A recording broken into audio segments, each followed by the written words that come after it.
ada lagi kawin mawin katanya di surga. Loh, tapi makan ada, minum ada. Lalu yang makan siapa? Ya kita manusia.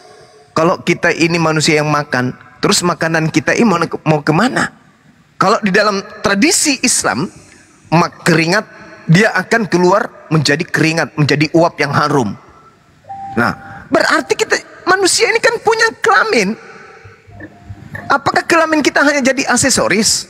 Kalau kelamin aksesoris, berarti mata juga aksesoris, hidung juga aksesoris, tangan juga aksesoris. Dengan demikian kita menjadi apa? Bukan manusia lagi.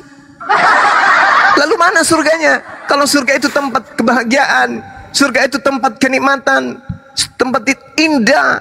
Lalu mana keindahannya? Ketika yang tadinya manusia itu punya mata, punya kaki, punya nonot, tapi tiba-tiba dihilangkan nonotnya. Apanya yang indah, Cak Ayu? Atau jangan-jangan kita di surga itu sudah mati akal, nggak berfungsi otak? Nah, bukan surga itu namanya, rumah sakit jiwa itu. Jadi surga itu tempat kenikmatan, surga itu tempat kebahagiaan. Maka sejatinya manusia kelak nanti di surga itu disempurnakan, dilipat kali gandakan kemudian segala-galanya yang dia miliki ketika ia di dunia. Selayaknya di alam rahim kita tak punya daya. Begitu kita keluar di bumi, kita memiliki daya. Begitu kita pindah lagi di alam berikutnya, di mana kita kekal, maka daya kita akan berlipat ganda. Begitu juga di neraka, begitu juga di surga. Sekira begitu, Bung. Maaf kalau kepanjangan. Boleh terakhir nggak nanya Bang Zuma sebelum saya pamit? Iya, silakan saudara. Anak tangga adalah tangga, iya. Iya. Kalau di agama lain, misalnya di Kristen itu kan suka menyinggung-nyinggung Islam mengenai 72 bidadari. Itu bagaimana sih jawaban yang tegas dari pihak Islam untuk menepisnya? Oke, baik. Bidadari itu pelayan, Bung. Dan istri kita itu adalah permaisuri. Kalau kemudian bidadari ini hanya pelayan, lalu ada permaisuri kita, dan permaisuri kita itu lebih cantik dari bidadari ini, kira-kira sebagai orang yang suci, apa yang terjadi dalam kehidupan kita di surga tuh? Nah, itu yang pertama. Kemudian bidadari ini janji Allah kepada manusia, khususnya laki-laki. Karena jangan munafik deh kita sebagai laki-laki. Laki-laki yang mana yang kemudian tidak tergiur ketika melihat wanita, meskipun sudah punya istri? Jujur deh, mau dia ustadz, mau dia ulama, pasti ada ketertarikan. Kenapa? Karena itu sudah kodrat. Tapi dibatasin oleh agama, dibatasin oleh Islam. Di Islam ada yang disebut zina mata, nggak boleh. Kalau bukan miliknya jangan, nggak boleh. La ikraha fiddin, nggak boleh mendekati zina, apalagi zina. Tapi liur ini ditelan, ya kan? Suka, tapi dibatasin. Nah, begitu juga wanita. Wanita itu apa kegemarannya? Wanita mana yang tidak jatuh cinta kepada yang disebut perhiasan? Wanita mana? Wanita mana yang tidak cinta ketika kemudian dibelikan emas, dibelikan berlian? Wanita mana? Jarang kita temukan wanita itu. Kenapa? Karena kecenderungan wanita sudah kodratnya cinta kepada yang indah-indah. Maka di surga wanita diberi anugerah apapun yang mereka minta, apapun yang mereka sukai. Permadani, berlian, emas, mutiara, semua dikasih oleh Allah. Begitu juga yang laki-laki, mereka suka dengan perempuan, maka dikasih oleh Allah pelayan wanita. Dan kemudian kalau itu dihujat oleh agama lain, bacakan Matius 19 nomor 29. 19 nomor 29. Yesus menjanjikan 100 istri kepada pengikutnya di surga. Masalahnya kata istri itu dihapuskan di Bible Indonesia. Ya mungkin karena istrinya nggak pakai kinker. Wallahu alam bisawab. Tapi yang pasti kemudian yang Yesus janjikan berdasarkan Matius 19 nomor 29 itu untuk pengikutnya Bani Israel. Sedangkan yang di tengah-tengah kita ini bukan Bani Israel, Bani Kamfret. Kan gitu. Nah, kemudian di dalam Lukas 18 nomor 29, nomor 30, Yesus juga menjanjikan poligami di dunia kepada pengikutnya. Dan tidak terbatas, saudara-saudara. Tidak terbatas. Poligami tidak terbatas. Menurut siapa? Menurut Yesus. Untuk siapa? Pengikutnya, Bani Israel. Bukan Bani Kamfret, bukan. Jadi itu mah biasa itu. Sekarang kita di surga. Diciptakan Allah, kita kemudian di dunia dibatasin oleh Allah. La ikrah, la taqrabuz zina. Jangan kau mendekati zina. Jangan kau pandang wanita dengan syahwat menafsumu kalau itu bukan milikmu. Tidak boleh. Nah, begitu masuk surga, Allah bebaskan kemudian. Tapi orang beriman bukan orang munafik.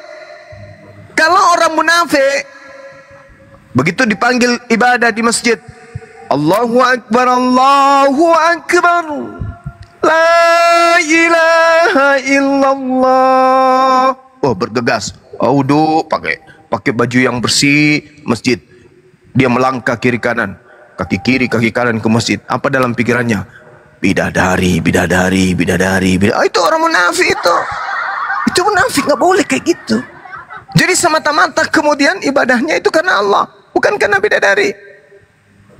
Bukan karena bidadari. Orang yang beribadah karena bidadari nggak akan dapat bidadari. Berarti tujuannya bukan kepada Allah, bukan tunduk kepada Allah, tetapi dia kemudian karena menginginkan hal seperti itu. Itu tidak akan mendapatkan hal karena tidak ikhlas. Sedangkan ibadah kepada Allah itu kudu ikhlas. Biarkan Allah kemudian yang menorehkan janji-janjinya. Sedangkan presiden jarang yang ingkar janji, apalagi Allah pencipta alam semesta. Jadi ngapain kita kejar janji? Nggak usah.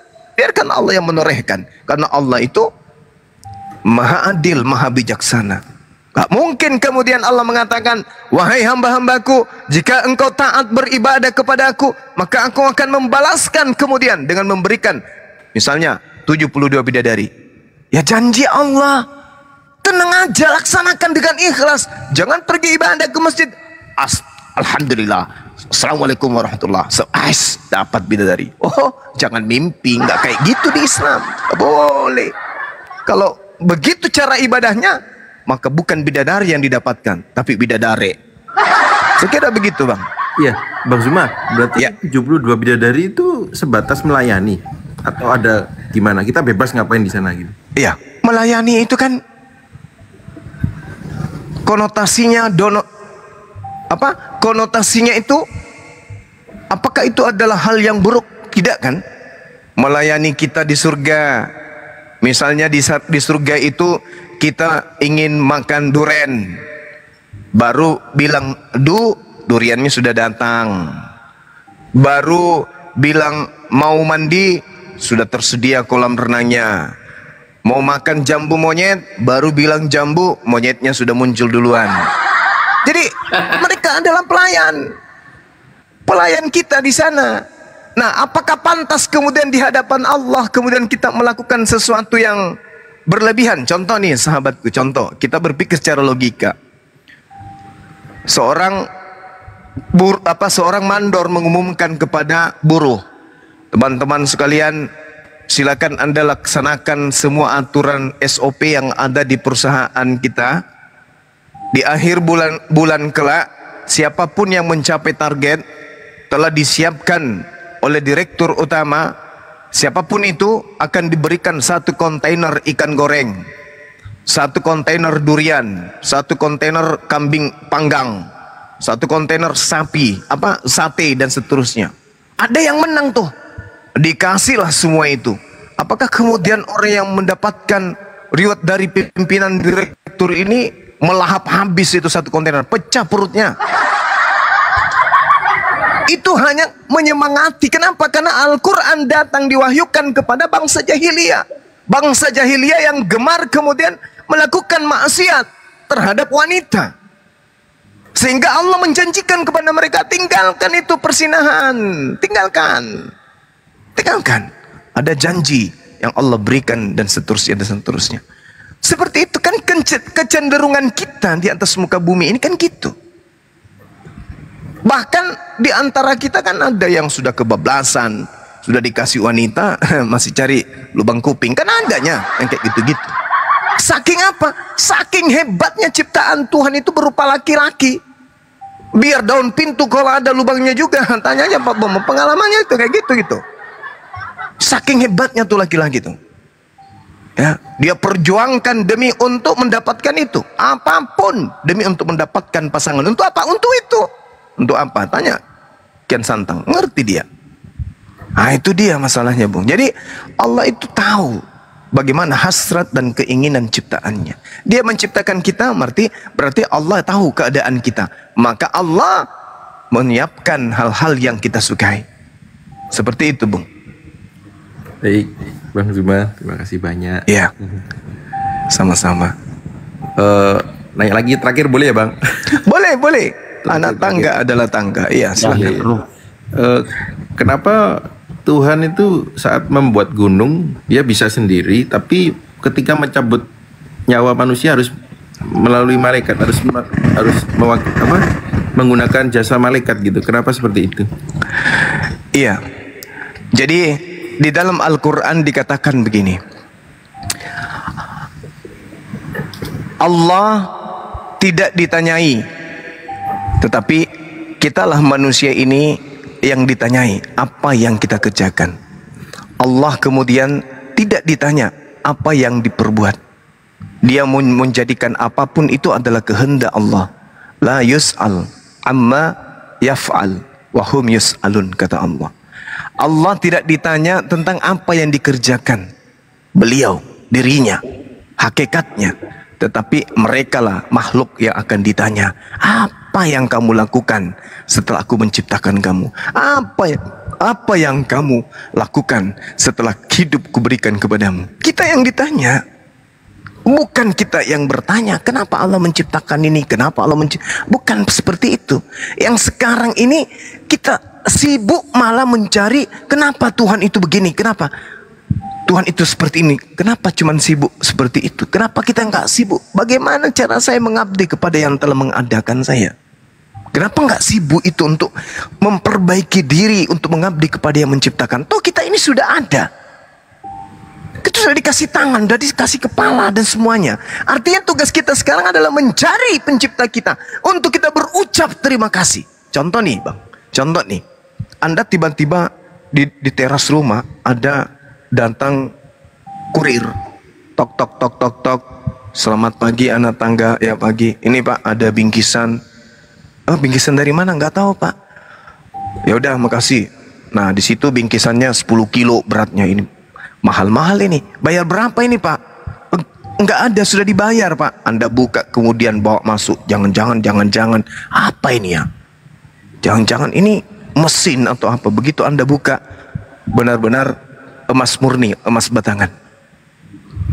Kira-kira saudara anak tangga cari tahu nggak siapa yang mengirimkan itu?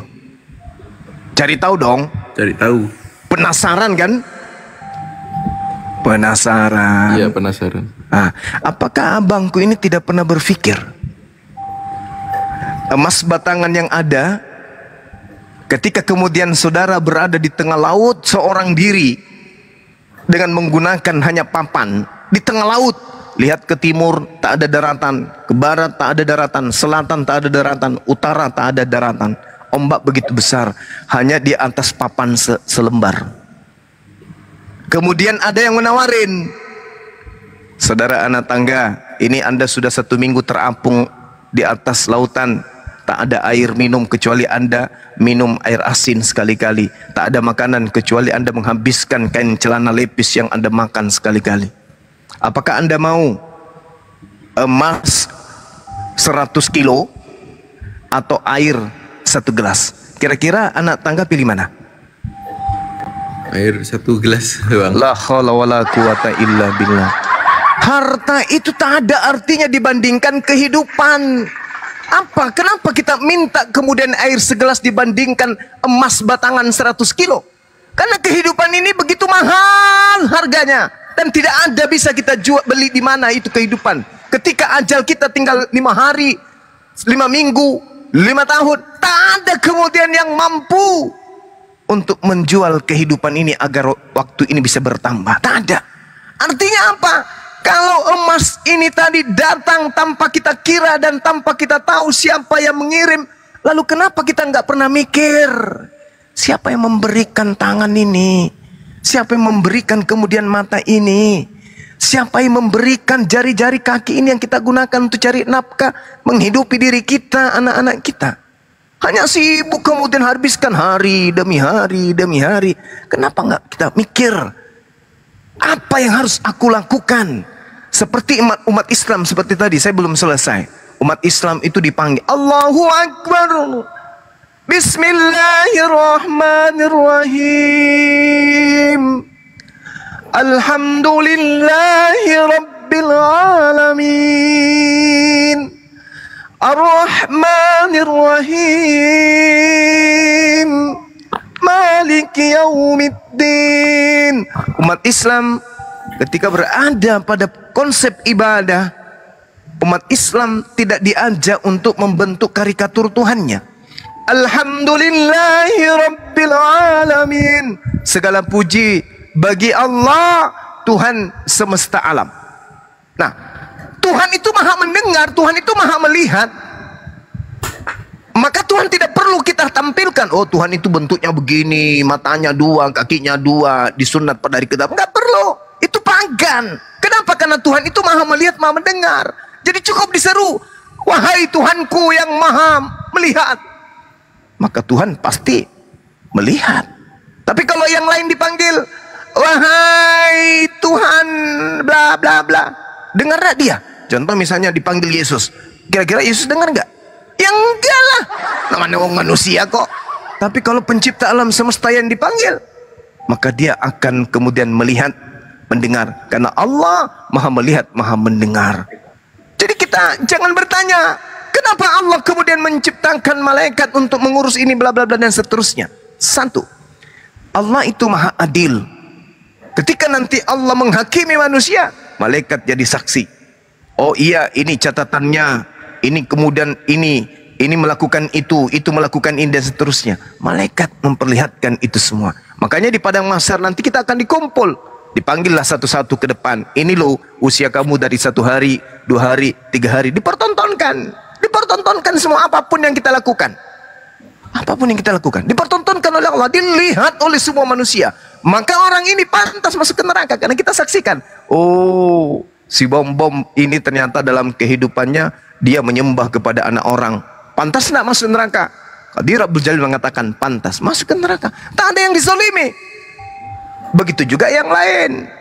Satu persatu kemudian dihakimi, kita itu dihakimi plak.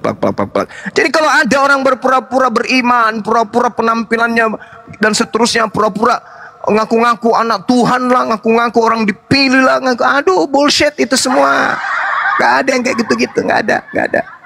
Maka di Islam itu Bung, ketika Allah menciptakan malaikat untuk mengurus makhluknya, justru itu bentuk kemudian kemahakuasaannya. Ketika Allah kemudian mengutus malaikatnya untuk membagi rezeki dan seterusnya, mencabut nyawa dan seterusnya, mencabut ajal daripada sembahan-sembahan agama lain, maka itu bukan berarti melemahkan Allah. Tidak, justru itu bagian daripada kemahakuasaannya. Aku ciptakan ini untuk mengurus ini, ciptakan ini mengurus ini, ciptakan, itulah kemahakuasaannya. Dan malaikat-malaikat ini kemudian diurusi juga oleh Allah. Allahu la ilaha illa huwal hayyul qayyum la ta'khudhuhu sinatu wa la naum. Semuanya diurusin oleh Allah. Berbeda, ada sembahan yang justru diurusin oleh makhluknya. Itu bahaya itu. Sekira begitu Bang, anak tangga adalah tangga. Silakan. Anak manusia adalah manusia. Anak sapi adalah sapi. Anak kambing adalah kambing. Anak manusia adalah manusia. Jangan dituhankan. Lanjut Bang. Kalau masih ada silakan. Iya. Kalau nanya ke Kristenan boleh juga ya Bang? Oh boleh karena Al-Quran membahas mereka, nggak apa-apa. Itu saya sempat nanya tadi sama grup sebelah mengenai apa perbedaan antara Bapa, Allah, Tuhan, Yesus, Firman, Roh Kudus, gitu kan? Iya. Nah mereka menjelaskan gitu. Cuman pada poinnya ternyata Yesus itu punya banyak gelar katanya. Ya, cuman satu yang bermasalah. Yang bermasalah itu saya lihat kok kayaknya mereka menganggap Tuhan itu Nah itu sama masalahnya Tuhan, itu di situ. iya, Tuhan sama Tuhan itu gelar gitu. Yang Kalau lainnya saya nggak ada tanya- masalah. Saya Iya. tanya, kalau Tuhan atau Tuhan itu sama, boleh nggak saya sebut Tuhan Jokowi gitu? Nah Ya boleh katanya, tapi di Indonesia kurang masuk dia bilang gitu. Bingung jadinya saya. itulah yang disebut cuplis, cukup percaya iblis. Ya, orang Indonesia mana kira-kira nih yang tidak bisa membedakan makna daripada Tuhan dan Tuhan? Orang Indonesia mana? Memang kata Tuhan berasal dari kata Tuhan, tapi rasa bahasa Indonesia ketika mengatakan Tuhan dan mengatakan Tuhan itu sudah pasti berbeda.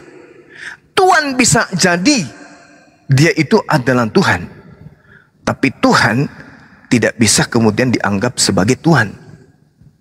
Gak bisa. Pencipta alam semesta bisa kita sebut kemudian sebagai Tuhan. Tuhan pencipta alam semesta bisa kita panggil Tuhan. Tapi manusia bisa dipanggil Tuhan, tapi nggak bisa dipanggil Tuhan. Tanda-tanda orang rusak otaknya ketika dia nggak bisa membedakan kedua hal ini. Contoh yang tadi yang saudara katakan. Boleh tidak saya memanggil Pak Prabowo itu Tuhan Prabowo? Boleh katanya. Ya sudah, praktekkan coba. Kalau Anda tidak ditertawakan. Selamat datang Tuhan Prabowo ditemu. Ya, sengklek. Ini berbicara sesuai yang dikatakan oleh Al-Quran bahwa mereka ini ulaikahum syarrul bariyah. Mereka kemudian sama seperti hewan, bahkan lebih rendah dari hewan. Kalau kambing itu kan manggil orang atau menyuruh orang bunyinya sama. Meow, meow. Nah, kalau dia Itu kemudian kucing, Guru ndak? Salah. Kucing itu tadi saya ngomong apa? Kambing. kambing. Oh, kirain saya ngomong kucing tadi. Sorry. Nah, Behehe. kita lihat. Ya, sorry. Kalau kita melihat kemudian kambing menyeru kepada anaknya, meow. Sorry. Mbe, mbe. Manggil bapaknya juga begitu. Mbe, mbe. Mau manggil ada perempuan dilihatnya, mbe, mbe. Nggak pernah itu kambing bunyi. Gadis. Nggak ada itu kayak gitu-gitu. Kalau kambing aja sadar kodrat, mereka nggak sadar kodrat. Masakan manusia dipanggil Tuhan? Pak Prabowo, Tuhan Prabowo apa kabar? Ayo belajar sama kambing bro. Kambing itu lebih pintar mendudukkan kodratnya. Dia memanggil kayak begitu embe, embe, karena memang dia kodratnya sebagai pembe. Ada orang kodratnya manusia, tapi giliran berbicara mengenai agama, mati balik, mati akalnya bang. Nah sekarang Anda sebagai agnostik yang diberikan anugerah akal, bisa membedakan mana hitam, mana putih, mana coklat dan seterusnya. Apakah Anda tidak masuk dalam kategori blong ketika nyata-nyata yang dipaparkan di hadapan Anda itu warna hitam, lantas Anda mengatakan itu warna kuning? Kira-kira Anda ini sehat atau tidak? Sehat gak bang? Bang, Iya. sehat nggak abang kalau dikasih bendera warna merah, terus disuruh sebut, ini warna apa? Terus abang menyebutnya, ini warna coklat. Tidak sehat, Bang. Tidak sehat. Lalu kalau manusia Anda katakan, ini adalah Tuhan, sehat nggak Anda? Sehat. Ya. Masa manusia Anda sebut Tuhan? Itu sakit bang. Ya, sorry. Iya nggak apa-apa. Itu sakit itu bang. Gangguan. Ya minimal gangguan mata pencaharian. Rusak otaknya, rusak. Maka orang-orang kayak begini, kalau dia tidak rusak, dia akan paksakan dirinya itu rusak. Dengan apa? Dengan alibi, dengan angan-angan, dengan khurafat, ngomong seenak perut, akal-akalan. Oh dia memang ini, tapi itu dulu, sekarang dia lagi, sekarang dia sudah berubah. Mana bisa kayak gitu-gitu. Orang gila dan orang waras, orang waras mana kemudian yang bisa mengatakan bahwa seekor sapi itu adalah kambing? Gak ada itu bang. ini kambing. Oke. Coba ulang. Ini sapi. Sakit ente. Apalagi kalau kambingnya sudah mampu berbicara. Bembe, aku ini adalah kambing. Lantas sudah bernyuarakan di situ, aku adalah manusia, aku adalah manusia. Tapi ada rumah sang, tidak, kamu itu adalah sapi. Berarti orang itu sakit, ada gangguan. Nah, inilah kemudian kenapa bisa seperti itu? Karena dia dalam kondisi apa? Tertipu. Siapa yang menipunya? Al-Quran tidak ada menipunya. Nabi Muhammad tak ada menipunya. Umat Islam tak ada menipunya. Apa yang tertulis dan apa yang diakui, kemudian oknum yang datang di tengah-tengah Bani Israel mengakui dirinya utusan, mengakui dirinya manusia, mengakui dirinya anak orang. Umat Islam mengarahkan demikian. Dia adalah Inni Abdullah antani al-kitab. Dia adalah hamba Allah, dia adalah Rasulullah, dia adalah Nabi Allah. Al-Quran mengarahkan itu semua, diarahkan. Berarti Al-Quran membimbing kepada kebenaran. Tetapi mereka tidak mau menerima itu. Mereka tetap saja mengatakan, oh dia adalah ini, dia dua natur dan sekarang siapa yang ngajarin itu? Kalau Yesus tak mengajarin, kalau Elohim tak mengajarin, lalu siapa yang ngajarin itu? Dirinya sendiri mustahil. Mereka makan tahu tempe, mereka orang cerdas. Berarti ada kekuatan di luar sana yang mengajarkan mereka untuk melakukan itu. Itu tadi, Tuhan dan Tuhan dianggapnya adalah sama. Saya kira begitu, saudaraku. Anak tangga adalah tangga, anak kunci adalah kunci, anak manusia adalah manusia. Silakan. Ya bang. Tapi gini bang, kalau di Islam atau di Islam kan mempercayai Al-Quran dan Nabi Muhammad. Di Kristen mempercayai Yesus sebagai Tuhan. Di Yahudi mereka menunggu Raja Mesias yang akan datang. Tapi kalau misalnya nih bang, saya sih cuman seumpama ya, di akhir zaman nanti ketika di pihak Islam ternyata salah, di pihak Kristen ternyata salah, terus yang benar ternyata Raja Mesias itu datang beneran gitu. Kira-kira gimana perasaannya Bang Zuma? Mesias itu Nabi Isa. Boleh nanya ini agamanya apa kalau boleh tahu? Agnostik beliau. Agnostik. Oh. Saya lagi mau Lanjut, nyari Bang. agama yang benar Bang. Jadi saya siap. percaya Tuhan tapi sambil milih agama mau. Oh iya, dibuat lanjut pedoman. Bang, lanjut. Ya, Saya makasih. nunggu dulu. Ya. Jadi saudara, ketika kemudian dikatakan bahwa Raja Mesias, kalau Raja Mesias itu maksudnya adalah beliau yang datang di tengah-tengah Bani Israel itu adalah Mesias, ya Islam selamat tentunya, karena Nabi Isa itu adalah Mesias dalam konsep iman Islam. Coba baca kemudian dalam Al-Quran surah An-Nisa ayat 159. Beliau akan diimani sebagai Al-Masih, beliau akan diimani sebagai Mesias oleh orang-orang Yahudi yang tadinya menolak mereka, yang menolak beliau, mereka yang menolak beliau maksud saya. Nah, kalau dia ini adalah Tuhan, saya katakan, kita mengandai Islam, apakah ketika tidak menganggap beliau ini Tuhan maka Islam itu akan masuk ke neraka? Tidak.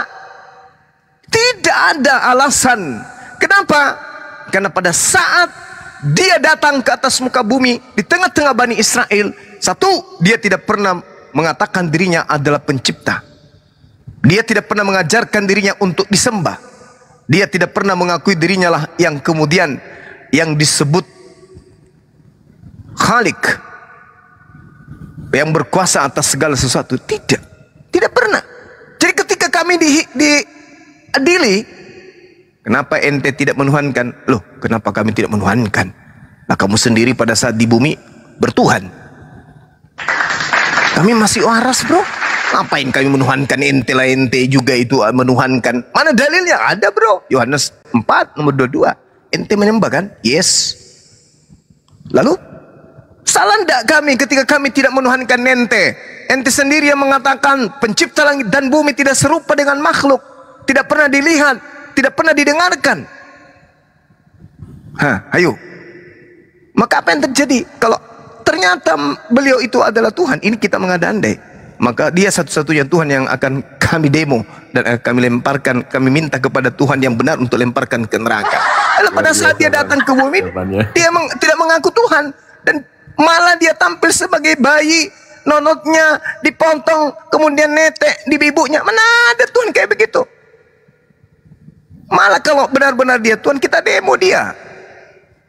Karena di dunia kau tidak pernah mengajarkan itu. Dan Al-Quran kami mengajarkan, wa isqala Allahu ya Isa bin Maryam anta qulta linnas. Apakah engkau yang mengajarkan manusia untuk menjadikan dirimu Tuhan selain daripada aku? Apa jawabannya? Qala subhanaka ma yakunu li an aqula ma laysa li bihi. Maha suci engkau ya Allah. Aku tidak pernah mengatakan apa yang bukan hakku untuk aku katakan dan aku sampaikan. Dan itu juga ada di kitabnya mereka. Yohanes 12 nomor 49. Aku tidak berkata-kata dari diriku sendiri. Apa yang aku katakan adalah apa yang diperintahkan untuk aku katakan dan aku sampaikan. Dan di data nomor 50-nya. Dan aku tahu bahwa firman-Nya itu adalah hidup yang kekal. Oleh karena itu aku melakukan apa yang diperintahkan. Nah, bagaimana mungkin kita mau menyembah manusia yang diperintah-perintah? Jadi gak ada alasan untuk memasukkan umat Islam ini ke neraka. Gak ada.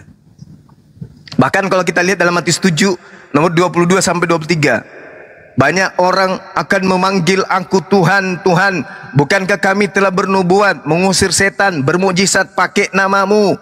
Dalam nama Yesus. Apa kata Yesus di data nomor 23? Pada saat itulah aku Yesus akan berterus terang, aku tidak mengenal kalian, enyahlah daripadaku kalian semua pembuat kejahatan. Maka kami pada saat di sidang, yang kamu sebut pembuat kejahatan di situ siapa? Kami atau mereka yang mau manggil kau Tuhan, bermujizat pakai nama mengusir setan?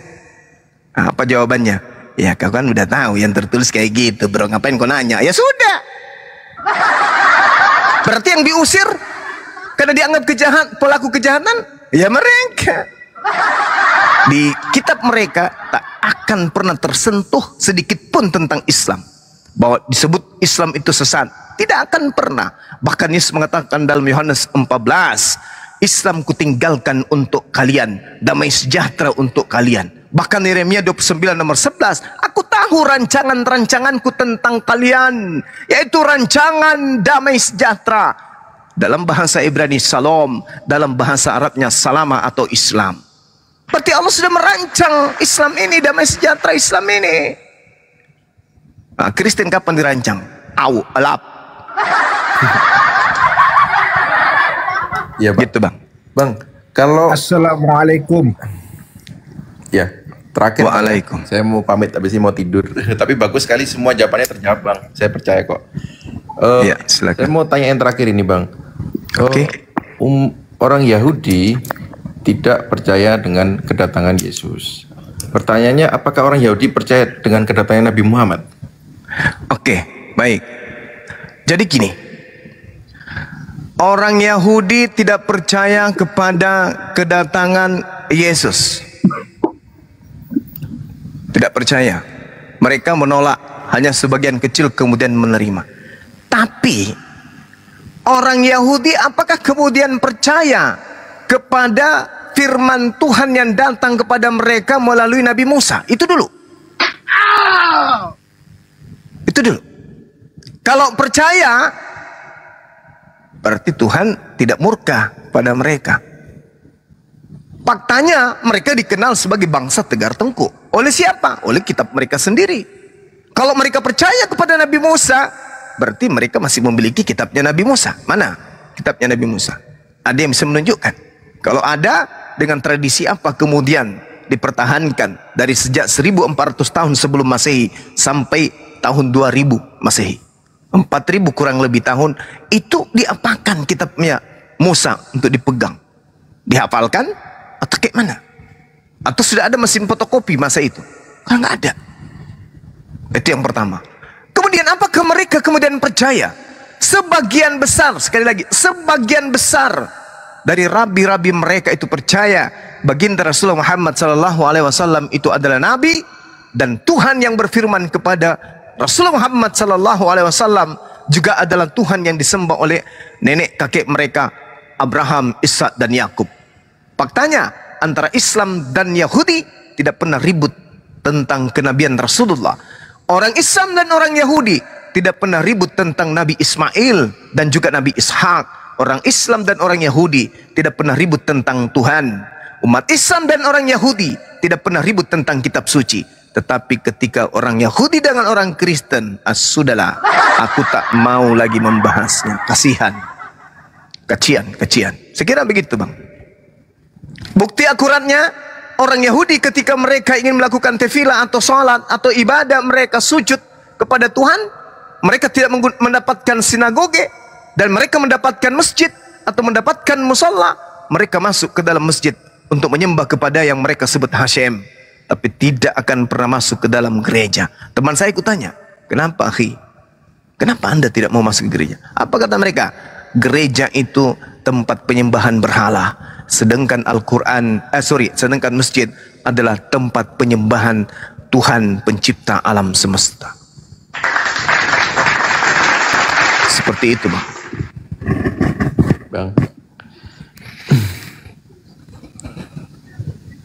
Masih ada lagi? Anak tangga adalah tangga, anak manusia adalah manusia. Maria manusia atau bukan? Manusia. Alhamdulillah. Berarti anaknya adalah Yesus. Anaknya adalah manusia. Orang yang menyembah manusia bermasalah atau tidak? Bermasalah, Bang. Bermasalah. Pintar. Masya Allah. Bang Handi udah bangun setelah makan pisang 1 tandan. Masya Allah. Dua tandang. Oh, 2 tandan. Bang, kalau Masjid Al-Aqsa itu sama Makkah lebih sucian mana, Bang? Sorry. Dua-duanya tempat yang suci. Kiblat yang kemudian diberikan kepada keturunan Ishak, Nabi Ishak. Lalu kemudian tempat yang diberikan kepada keturunan Nabi Ismail. Dua-duanya suci. Cuman kalau dikatakan siapa yang ternodai, ya jelas Mekah nggak boleh orang masuk yang tidak bersunat di sana, Bang.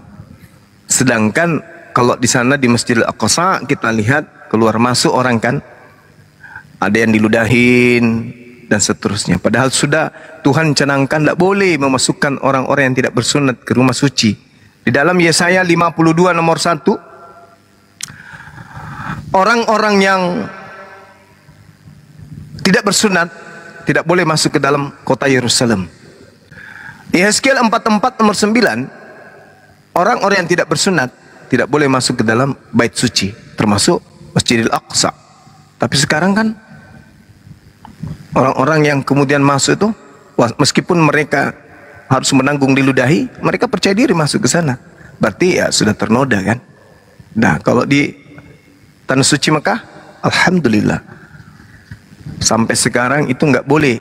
Jangankan masuk, melintas pun di jalan yang dianggap suci itu nggak boleh orang yang tidak bersunat. Karena kalau orang tidak bersunat masuk ke sana, nonotnya bisa berputar-putar kayak kipas angin dengan sendirinya, goyang dandut di dalam, tak kayak gitu. Ya, Bang. Iya. Terima kasih atas jawabannya. Semua terjawab. Sama-sama, Bang. Anak tangga. Ulang lagi sekali lagi, Bang. Anak tangga adalah tangga. Anak ayam adalah ayam. Anak manusia adalah manusia. Maria adalah manusia. Berarti anaknya Maria adalah manusia. Orang yang menyembah manusia berarti tersesat, Bang. Iya, otaknya kena panu. Betul. Mantap saudara saya ini. Jadi kapan syahadatnya nih?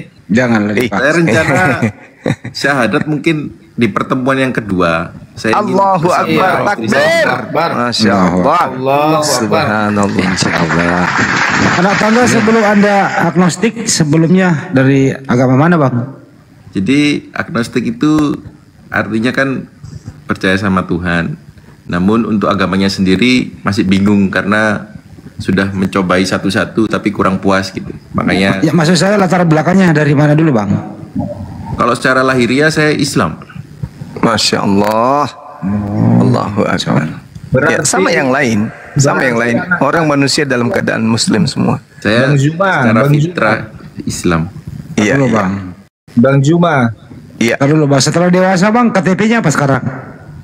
Ya, jadi tadi saya bilang saya Masih Islam mungkin. pindah-pindah karena masih mencari agama mana yang benar. Oke, oke, oke. Cuman pada saat umur sekarang ini saya hampir 100% yakin masuk Islam lagi. Masya Allah. Allahu Akbar. Bang Juma, berarti Allah sendiri yang mengetuk pintu hatinya Bang Juma melalui Bang Juma. Perantara Insya Allah. Bang Juma. Allahu Akbar. Masya Allah. Padahal Kan masuk seperti- channelnya Bang Zuma susah sekali. Saya pas tadi kebetulan tiba-tiba masuk.